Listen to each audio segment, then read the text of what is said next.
রাত 2টা বাজে। কিছু খেতে ইচ্ছা করছিল। কি খাবো চিন্তা করতে করতে ফ্রিজ খুলে দেখি লইট্টা মাছ।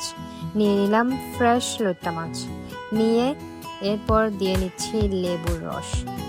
লেবুর রসটা দিচ্ছি যাতে মাছের স্মেলটা না আসে। এরপর দিয়ে দিচ্ছি একটু মরিচের গুঁড়া। আমি মরিচের গুঁড়া একটু বেশি খাই, তাই বেশি দিলাম। তারপর দিয়ে দিচ্ছি হলুদের গুঁড়া। এরপর দিয়ে দিচ্ছি গরম মশলা, যার যার পরিমাণ মতো দিবেন। আমি আসলে একটু স্পাইসি পছন্দ করি, এই জন্য আমি মশলাটা একটু বেশি দিচ্ছি। এরপর দিয়ে দিচ্ছি লবণ। আমি লবণটা একটু কম খাই, এজন্য একটু কমই দিলাম। এরপর ভালোভাবে এগুলাকে মিক্স করে নিব, যাতে পুরো মশলাটা মাছের সাথে একদম পারফেক্টভাবে লেগে যায়। ভালোভাবে মিক্সিং করার পর আমি এটাকে 10 মিনিটের জন্য রেস্টে রেখে দিব। এরপর আমি একটা ভালোভাবে ঘন ব্যাটার তৈরি করে নিব। এখানে আমি দিচ্ছি ময়দা আর বেসন, সাথে দিচ্ছি একটু গরম মশলা, একটু মরিচ আর একটু করে দিব হলুদের গুঁড়া।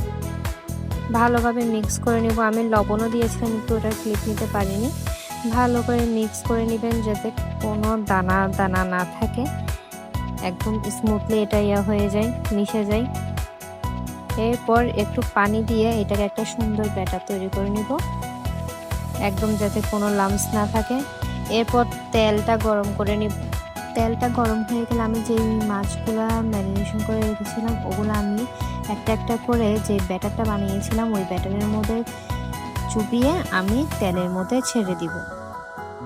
প্রত্যেকটা ঠিক এভাবেই দিয়ে দিব, দোনো পাশে যাতে ভালো করে ব্যাটারটা লেগে যায়, আর ব্যাটারটা একটু ঘন করে করার চেষ্টা করবেন।